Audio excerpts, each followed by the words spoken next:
Κυρίες και κύριοι, γεια σας. Είναι το δελτίο ειδήσεων του Blue Sky στις 9. Συνεχίζεται για δεύτερη μέρα να κινείται εντός των ορίων της ελληνικής υφαλοκρηπίδας το τουρκικό ερευνητικό σκάφος Piri Reis. Την ενόχληση της ελληνικής πλευράς μετέφερε στον Τούρκο Υπουργό Εξωτερικών ο αναπληρωτής Υπουργός Εξωτερικών Δημήτρης Δρούτσας. Κύκλοι του Ελληνικού Υπουργείου Εξωτερικών σημειώναν ότι με τις ενέργειες αυτές η Άγκυρα επιχειρεί να θέσει στο τραπέζι εν ώψη και του επόμενου γύρου των διερευνητικών επαφών τις γνωστές θέσεις της που έρχονται σε αντίθεση με το διεθνές δίκαιο της θάλασσας. Το τουρκικό σκάφος παρακολουθείται από περιπολικό ανοιχτής θαλάσσης του λιμενικού σώματος. Ο πρόεδρος του ΛΑΟΣ, Γιώργος Καρατζαφέρης, δήλωσε σχετικά ότι η συνεχιζόμενη ανοχή της ελληνικής κυβέρνησης απέναντι στις έρευνες της Τουρκίας στον ελληνικό θαλάσσιο χώρο δημιουργεί συνθήκες κεκτημένων δικαιωμάτων. Η συνεχιζόμενη ανοχή της ελληνικής κυβερνήσεως απέναντι στις έρευνες της Τουρκίας στον ελληνικό θαλάσσιο χώρο δημιουργεί συνθήκες κεκτημένων δικαιωμάτων. Η Ελλάδα πρέπει να αντιδράσει σε υψηλότερο και σκληρότερο επίπεδο.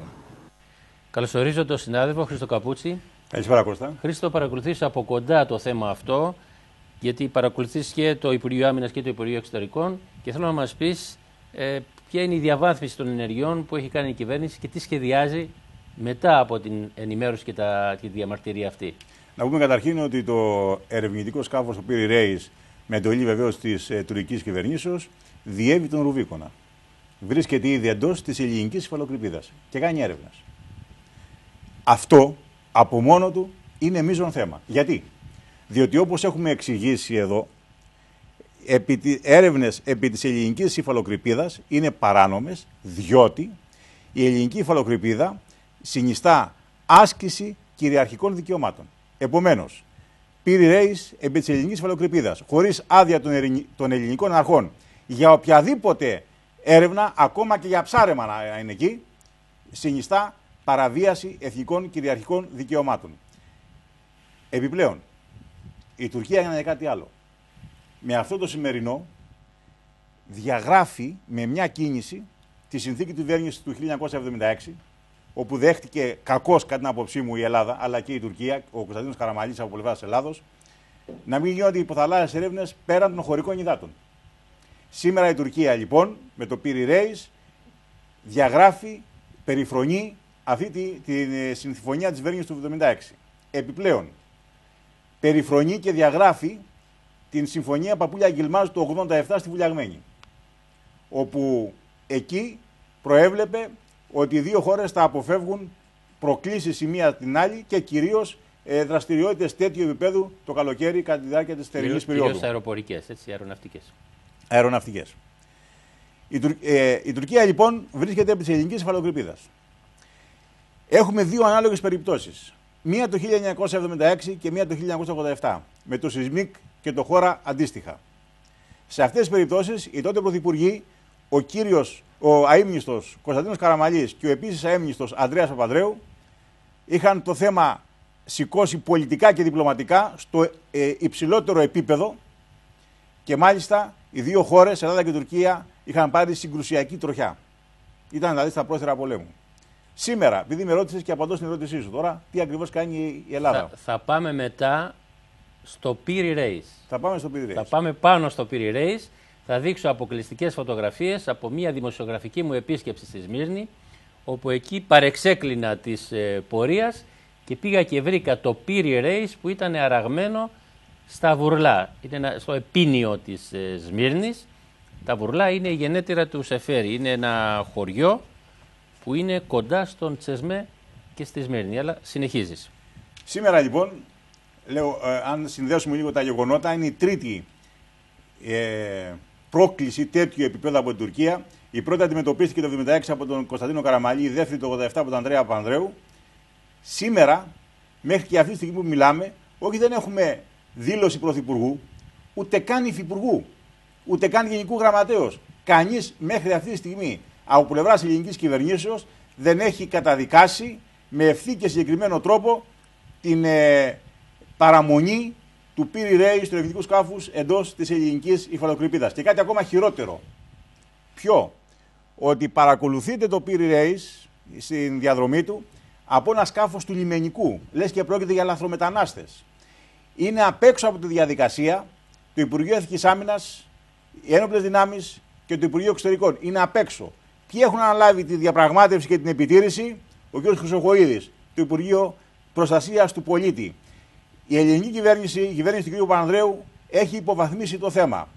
Η Τουρκία, εκμεταλλευόμενη για μία ακόμα φορά την αδυναμία, την προφανή αδυναμία του κυρίου Παπανδρέου και της κυβέρνησής του να αποτελέσουν εμπόδιο στα επεκτατικά σχέδια της Άγκυρας, νομιμοποιούν, τουλάχιστον μέχρι τώρα, με την ένοχη σιωπή τους, τις έρευνες της Τουρκίας επί της ελληνικής υφαλοκρηπίδας. Και εδώ το θέμα είναι πάρα πολύ σοβαρό. Είναι πάρα πολύ σοβαρό, ίσως να είναι εφάμιλο της οικονομικής κρίσης. Διότι έχουμε οικονομική κρίση, και κάποια στιγμή μπορούμε να βγούμε από την οικονομική κρίση, αλλά έχουμε σοβαρή κρίση στα εθνικά θέματα λόγω αδυναμίας της ελληνικής κυβερνήσεως να υπερασπιστεί κυριαρχικά δικαιώματα, και αυτή η κρίση και αυτή η αδυναμία και αυτά τα τραύματα δεν επουλώνονται εύκολα.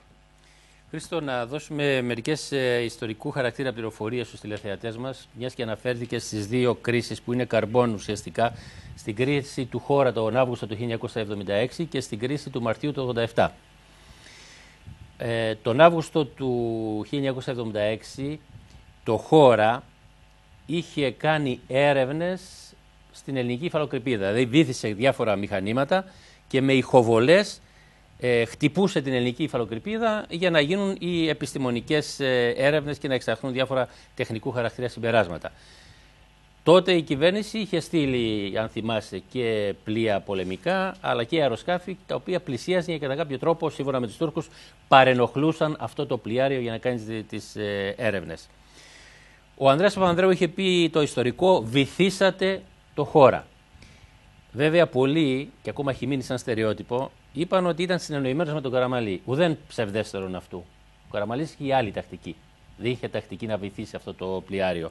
Γι' αυτό και τελικά δεν μπόρεσε να χρησιμοποιήσει μέχρι τέλους στρατιωτική δύναμη παρά μόνο απειλές από τα αεροσκάφη μας και από τα πολεμικά πλοία, και προσέφυγε στο Συμβούλιο Ασφαλείας του ΟΗΕ και στο Διεθνές Δικαστήριο της Χάγης. Μετά από κάποιο χρονικό διάστημα, το Συμβούλιο Ασφαλείας του ΟΗΕ συνέστησε αυτοσυγκράτηση και κάλεσε τα δύο μέρη σε διάλογο. Δηλαδή τίποτα. Μετά από πολλούς μήνες, το Δικαστήριο της Χάγης πήγε και βρήκε μια παλιά επιφύλαξη δική μας από το 1922 τόσο, που έλεγε η Ελλάδα όταν ιδρύεται τότε το δικαστήριο, ότι δεν αναγνωρίζουμε στο Δικαστήριο της Χάγης να αποφαίνεται επιστημάτων συνόρων. Και σου λέει, αφού εσείς δεν αναγνωρίζετε αυτό το δικαστήριο, το Δικαστήριο της Χάγης εκήρυξε αυτό αναρμόδιο να αποφανθεί επί της ουσίας. Άρα λοιπόν μια τρύπα μες στο νερό. Και τον Νοέμβριο του 1976 ο Ντεμιρέλ με τον Καραμαλή, το λεγόμενο εθνάρχη, έφτιαξαν το πρωτόκολλο της Βέρνης και είπαν όσο καιρό διαρκεί ο διάλογος για το Αιγαίο και την υφαλοκρηπίδα, ούτε εμείς ούτε εσείς θα κάνουμε έρευνες στην υφαλοκρηπίδα. Αυτό το πρωτόκολλο ισχύει μέχρι τώρα. Το 1987 η καναδική εταιρεία Denison πήγε να κάνει έρευνες στη Θάσο, στην περιοχή Μπάμπουρας, έξω από τα χωρικά ύδατα, γύρω στα 10 μίλια, αλλά πάνω στην ελληνική υφαλοκρηπίδα, που είπαμε ότι είναι ο βυθός της θάλασσας. Ο Ανδρέας Παπανδρέου δεν ήθελε να έρθει σε ρήξη με την Τουρκία, γι' αυτό και αναγκάστηκε να απειλήσει να κρατικοποιήσει την εταιρεία Denison. Έγινε λοιπόν η κινητοποίηση από ελληνικής πλευράς και από τουρκικής πλευράς, απείλησε με στρατιωτική δύναμη ο Ανδρέας, ακόμη ότι θα φύγει από το ΝΑΤΟ. Στο τέλος τελικά επανενεργοποιήθηκε το σύμφωνο της Βέρνης, δηλαδή συμφώνησε και ο Ανδρέας ότι ούτε εμείς ούτε οι Τούρκοι θα κάνουν γεώτρηση και έρευνες στο Αιγαίο. Και ερχόμαστε τώρα στην κυοφορούμενο από ό,τι φαίνεται νέα κρίση.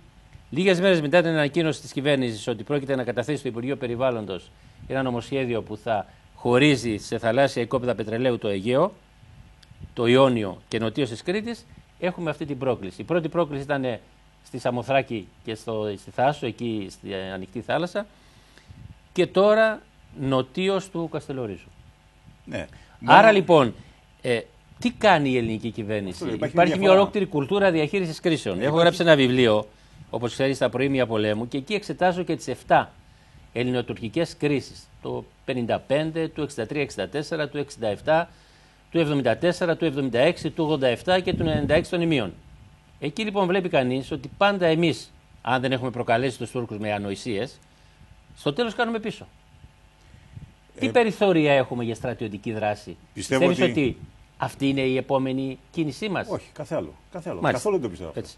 Δεν το πιστεύω. Διότι δεν πρέπει να πηγαίνουμε και με την πρώτη αυτή για πόλεμο. Έτσι. Όχι, δεν το πιστεύω αυτό για άλλο λόγο. Όχι για αυτό που λες εσύ. Για άλλο λόγο δεν το πιστεύω, Κώστα. Για τελείως διαφορετικό λόγο. Για πες μας. Διότι αυτή τη στιγμή η ελληνική κυβέρνηση φαίνεται ότι έχει παραδοθεί. Δεν έχει δύναμη αντίδραση. Ναι, γιατί ανακοινώνει όμως αυτό το νομοσχέδιο ότι θα δώσει θαλάσσια οικόπεδα για έρευνα? Εμένα αυτό με εντυπωσιάζει. Μισό λεπτό γιατί. Δηλαδή ο Παπανδρέου βλέπω εγώ ότι κάνει ένα βήμα μπροστά. Κανένα βήμα μπροστά δεν κάνει. Μόνο βήματα πίσω κάνει.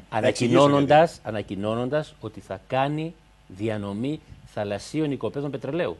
Έτσι. Σε σχέση με τις προηγούμενες κυβερνήσεις. Ο Πρωθυπουργός κ. Παπανδρέου με το αρμόδιο Υπουργείο Ανάπτυξης κτλ. Έχει χωρίσει σε περιοχές, σε οικόπεδα, όπως σωστά είπες, το Αιγαίο, το Ιόνιο, την Κρήτη κτλ. Περιοχές όπου θα τις κάνει σε διαγωνισμό να έρθουν ξένες εταιρείες να κάνουν έρευνες εάν υπάρχει πετρέλαιο ή δεν υπάρχει σε αυτές τις περιοχές. Εδώ υπάρχει η εξής διαφορά. Όλες οι περιοχές εντάσσονται στην ελληνική υφαλοκρηπίδα. Όλες οι περιοχές. Η πρόκληση σημερινή της Τουρκίας να κάνει έρευνες επί της ελληνικής υφαλοκρηπίδας μεταξύ Ρόδου και Καστελόριζου έχει ανατεθεί στο λιμενικό σώμα. Ο κύριος Βενιζέλος, ο Υπουργός Εθνικής Άμυνας, ο αρμόδιος, δεν κάνει ούτε δήλωση για αυτό το θέμα. Ασχολείται με τα δημοσιεύματα του ΒΕΤΟ. Ναι, μήπως όμως. Ο Υπουργός Εξωτερικών. Για να τα βλέπουμε και με ριζοσπαστισμό, αλλά και μια ανηφοριότητα. Μήπως η κυβέρνηση δεν θέλει, Χρήστο, να κλιμακώσει την κρίση? Δηλαδή, αν εμείς στείλουμε ένα πολεμικό πλοίο, θα στείλει και η Τουρκία. Αν στείλουμε 2, θα στείλει 2 η Τουρκία. Αν στείλουμε 5, θα στείλει 5 η Τουρκία. Τι γίνεται? Η απάντηση είναι πάρα πολύ απλή. Εάν δεν στείλουμε κανένα, όπως κάνουμε τώρα, το είπα και στην αρχή, το επαναλαμβάνω λοιπόν, εάν δεν αντιδράσουμε, αν έχουμε την ίδια στάση που έχουμε μέχρι τώρα, αυτά τα οποία κάνει η Τουρκία επί της ελληνικής υφαλοκρηπίδας παίρνουν μια μορφή νομιμοποίησης. Άρα λοιπόν, λες, νομιμοποίησης, έτσι, γιατί θέλω να πηγαίνουμε με ερωτήσεις και απαντήσεις. Εγώ θα κάνω τον προβοκάτορα. Ναι. Λοιπόν, αυτή τη στιγμή μπορεί να μην κλιμακώνουμε την κρίση, αλλά δεχόμαστε την παραβίαση. Δηλαδή μας βιάζουν και δεν μιλάμε. Έτσι.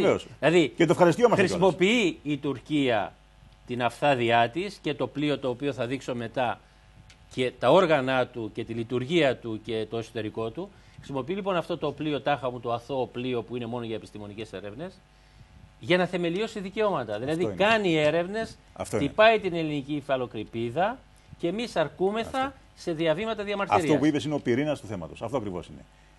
Η Τουρκία με το Piri Reis νομιμοποιεί τα αιτήματά της σε βάρος της Ελλάδας. Διότι αυτό το οποίο κάνει σήμερα η Τουρκία μεταξύ Ρόδου και Καστελόριζου, από μάλλον όχι σήμερα, από χθες έχει ξεκινήσει και συνεχίζει ανενόχλητη, διότι δεν υπήρξε αντίδραση καμία από πλευράς της ελληνικής κυβερνήσεως, συνεχίζει ανενόχλητη, πετυχαίνει το στόχο της. Ποιος είναι ο στόχος? Νομιμοποιεί την αυθαιρεσία της. Νομιμοποιεί τα σχέδια που έχει στην περιοχή του Αιγαίου. Όμως, η Ελλάδα δεν αντιδρά. Έχουμε τις πληροφορίες ότι στο Βόρειο Αιγαίο η κυβέρνηση έχει βγάλει ένα ωκεανογραφικό με το όνομα Φιλία, που κάνει και αυτό έρευνες.